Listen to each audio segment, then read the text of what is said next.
بسم اللہ الرحمن الرحیم۔ السلام علیکم ورحمۃ اللہ وبرکاتہ۔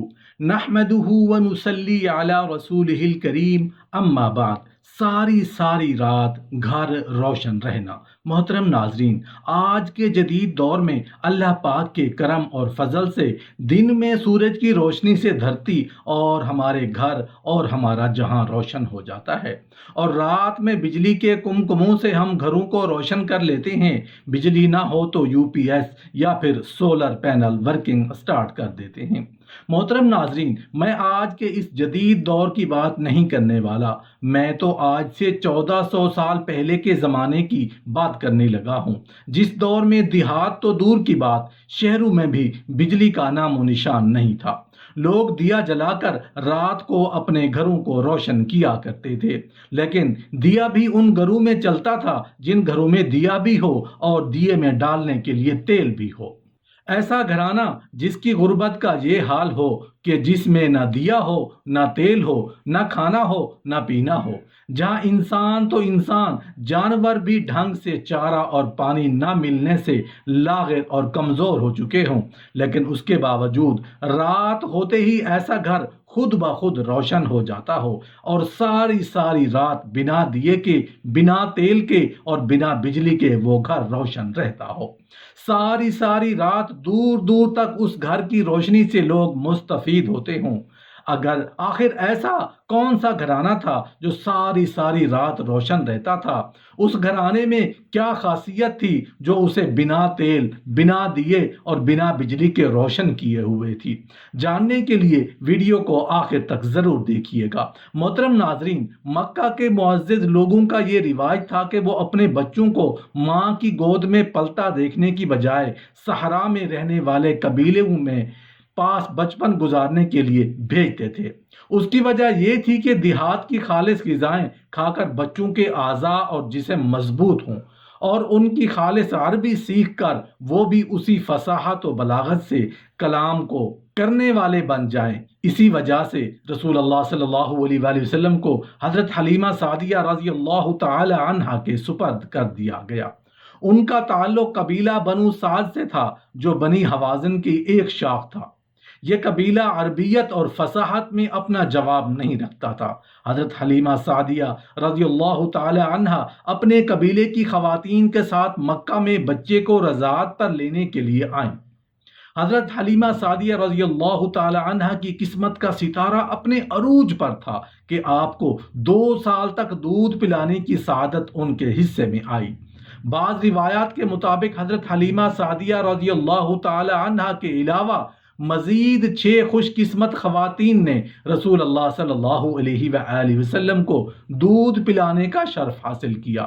ان تمام عورتوں کو دولت ایمان نصیب ہوئی، جبکہ حضرت حلیمہ سعدیہ رضی اللہ تعالی عنہا کو دودھ پلانے کی خدمت کا یہ انعام ملا کہ ان کا پورا گھرانہ دولت ایمان سے مالا مال ہوا۔ حضرت حلیمہ سعدیہ رضی اللہ تعالی عنہا کے شوہر حضرت حارث رضی اللہ عنہ کے صاحبزادے عبداللہ بن حارث اور 2 صاحبزادیاں انیسہ بنت حارث اور جدامہ بنت حارث ہیں۔ جدامہ بنت حارث ہی شیماء کے نام سے مشہور ہیں، جو رسول اللہ صلی اللہ علیہ وآلہ وسلم کی بڑی رضائی بہن تھی اور آپ کو گود میں کھلاتی اور لوریاں دیتی تھیں۔ حضرت حلیمہ سعدیہ رضی اللہ تعالی عنہا جب رسول اللہ صلی اللہ علیہ وآلہ وسلم کو لینے کے لیے آپ کے مکان عالی شان پر پہنچتی ہیں تو فرماتی ہیں، میں نے دیکھا کہ آپ سفید کپڑے میں لپٹے ہوئے ہیں، آپ کے پاس سے خوشبوئیں اٹھ رہی ہیں۔ سبز رنگ کا ریشمی کپڑا نیچے بچھا ہوا ہے، پیٹھ کے بل آرام فرما ہے۔ میں نے آہستہ سے قریب ہو کر اپنے ہاتھوں پر اٹھا کر آپ کے سینہ مبارک پر ہاتھ رکھا تو آپ مسکرانے لگے، اپنی سرمگی آنکھیں کھول دیں اور مجھے دیکھنے لگے۔ میں نے محسوس کیا کہ ان کی آنکھوں سے انوار نکل رہے ہیں اور آسمان کو چھو رہے ہیں۔ بے اختیار ہو کر میں نے آپ کی دونوں آنکھوں کے درمیان بوسہ دیا اور آپ کو اپنے سینے سے لگا لیا۔ جب آپ رضی اللہ عنہ دودھ پلانے بیٹھتی تو نبوت کی برکتیں ظاہر ہونے لگیں۔ خدا کی شان کہ حضرت حلیمہ سعدیہ رضی اللہ تعالی عنہ کے اس قدر دودھ بڑھ گیا کہ آپ اور آپ کے رضائی بھائی حضرت عبداللہ بن حارث نے خوب پیٹ بھر کر دودھ پیا اور دونوں آرام سے سو گئے۔ رسول اللہ صلی اللہ علیہ وآلہ وسلم اپنی والدہ کا صرف ایک طرف سے دودھ پیتے، دوسری طرف سے وہ پلانا بھی چاہتی تب بھی وہ نوش نہ فرماتے کہ وہ بھائی کا حصہ تھا۔ یہ اس بات کا اشارہ تھا کہ عدل و انصاف کا بول بالا کریں گے۔ آپ کی برکت سے حضرت حلیمہ سعدیہ رضی اللہ تعالی عنہ کی لاغر اونٹنی جو دودھ سے خالی تھی اس میں بھی خوب دودھ آ گیا۔ حضرت حلیمہ سعدیہ رضی اللہ تعالی عنہ کے شوہر نے اس کا دودھ دوہا اور دونوں میاں بیوی نے خوب سیر ہو کر دودھ پیا اور رات کو بڑی راحت و سکون کے ساتھ بسر کی اور رات بھر میٹھی نیند کے مزے لوٹتے رہے۔ جب بیدار ہوئے تو حضرت حلیمہ سعدیہ رضی اللہ تعالی عنہ کے شوہر حارث بن عبد العزیٰ کہنے لگے، حلیمہ تم بڑا ہی مبارک بچہ لائی ہو۔ حضرت حلیمہ سعدیہ رضی اللہ تعالی عنہ نے کہا، واقعی مجھے بھی یہی امید ہے کہ یہ بچہ بڑا بابرکت ہے اور خدا کی رحمت بن کر ہمیں ملا ہے، عن قریب ہمارا گھر خیر و برکت سے بھر جائے گا۔ حضرت حلیمہ سعدیہ رضی اللہ تعالی عنہ فرماتی ہیں کہ جب ہم رسول اللہ صلی اللہ علیہ وآلہ وسلم کو لے کر مکہ شریف سے اپنے گاؤں کی طرف روانہ ہوئے تو میرا وہی خچر جو پہلے کمزوری کی وجہ سے قافلے والوں سے پیچھے رہ گیا تھا اب اس قدر تیز چلنے لگا کہ کوئی دوسری سواری اس کا مقابلہ نہ کر سکتی تھی۔ رسول اللہ صلی اللہ علیہ وآلہ وسلم جب سے حضرت حلیمہ سعدیہ رضی اللہ تعالی عنہ کے پاس آئے ان کے جانور بڑھنے لگے، ان کی عزت میں اضافہ ہوا اور خیر و برکت نصیب ہونے لگی۔ جب تک آپ وہاں رہے حضرت حلیمہ سعدیہ رضی اللہ تعالی عنہ کا گھر خیر و برکت سے بھرا رہا، دن بدن ان انعامات و برکات میں اضافہ ہوتا رہا اور وہ خوشحالی کی زندگی بسر کرنے لگے۔ حضرت حلیمہ سعدیہ رضی اللہ تعالیٰ عنہ فرماتی ہیں، دودھ پینے کی عمر میں آپ کی دیکھ بھال میں بہت آرام تھا۔ آپ دوسرے بچوں کی طرح نہ چیختے چلاتے اور نہ روتے۔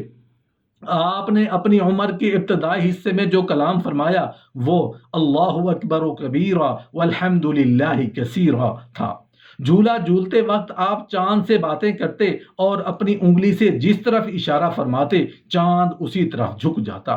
حضرت حلیمہ سعدیہ رضی اللہ تعالی عنہ آپ کی برکتوں کو یوں بیان فرماتی ہیں کہ میرا قبیلہ بنو سعد قحط میں مبتلا تھا۔ جب میں آپ کو لے کر اپنے قبیلے میں پہنچی تو قحط دور ہو گیا، زمین سرسبز، درخت پھلدار اور جانور موٹے تازے ہو گئے۔ ایک دن میری پڑوسن مجھ سے بولی، اے حلیمہ تیرا گھر ساری رات روشن رہتا ہے، اس کی کیا وجہ ہے؟ میں نے کہا، یہ روشنی کسی چراغ کی وجہ سے نہیں، ہمارے پاس نہ دیا ہے نہ چراغ ہے اور نہ اس میں ڈالنے کے لیے کوئی تیل ہے، بلکہ ہمارا گھر تو حضرت محمد صلی اللہ علیہ وآلہ وسلم کے نورانی چہرے کی وجہ سے رات کو خود بخود روشن ہو جاتا ہے۔ شمائل مجدیہ میں مذکور ہے کہ حضرت حلیمہ سعدیہ رضی اللہ تعالی عنہ نے کہا، جس روز سے ہم نے حضرت محمد صلی اللہ علیہ وآلہ وسلم کو لیا ہے کبھی ہم کو چراغ کی ضرورت نہیں رہی۔